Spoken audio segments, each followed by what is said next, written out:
Nabi SAW diterima dakwahnya itu adalah salah satunya dengan akhlak jemaah.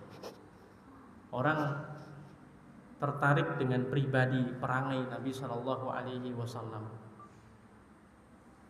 Bahkan bisa jadi perilaku kita itu lebih mengena jemaah daripada ucapan kita yang berbusa-busa. Dengan kita memberikan teladan, dengan kita memberikan contoh, orang akan kemudian memahami.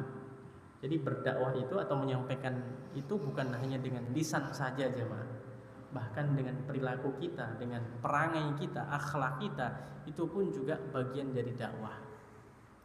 Makanya dalam ilmu dakwah itu disebutkan ada dua hal, ada namanya ad-dakwah bil lisan dan ad-dakwah bil hal. Ad-dakwah bil lisan itu ya kita sampaikan dengan kata-kata, dengan lisan kita. Ada juga namanya ad-dakwah bil hal. Apa itu ad-dakwah bil hal jamaah? Ad-dakwah bil hal itu adalah dakwah dengan teladan. Maksudnya adalah dengan kita memberi contoh. Ada anak kecil misalnya makan, kemudian kita datang. Kita tidak mengatakan sesuatu apapun, tapi kita kemudian membaca misalnya sebelum makan kita ucapkan bismillah, bismillah misalnya. Terus kemudian kita makan dengan tangan kanan. Anak itu melihat kita jemaah.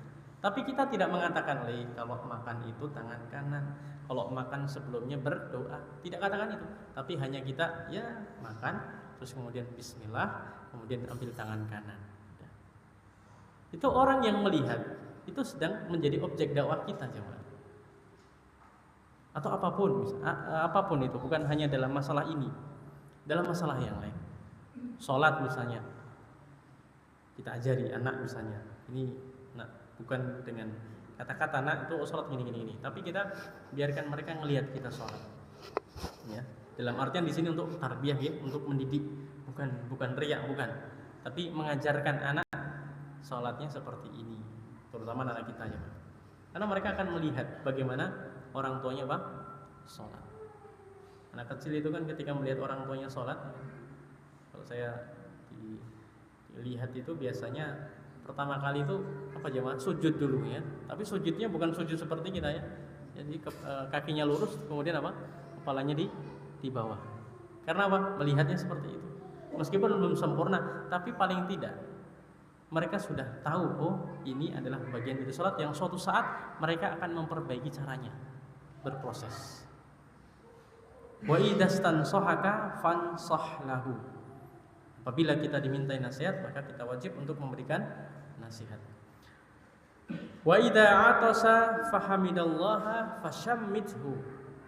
Ini yang keempat ya, Ma. Wa idza dan apabila atasa, apa itu atasa? Atasa itu bersin. Fahamidallah, kemudian dia mengucapkan alhamdulillah, fashammithu, maka kita mengucapkan tasmid. Apa itu tasmid ya, Ma? Yarhamukallah, itu ucapan tasmid. Tapi di sini hadirin perlu kita sama-sama memperhatikan, kapan kita mengucapkan tasmid, kapan kita mengucapkan yarhamukallah kepada orang yang bersin jemaah. Kapan jemaah? Apakah setiap orang yang bersin kita ucapkan yarhamukallah, atau ada catatan jemaah?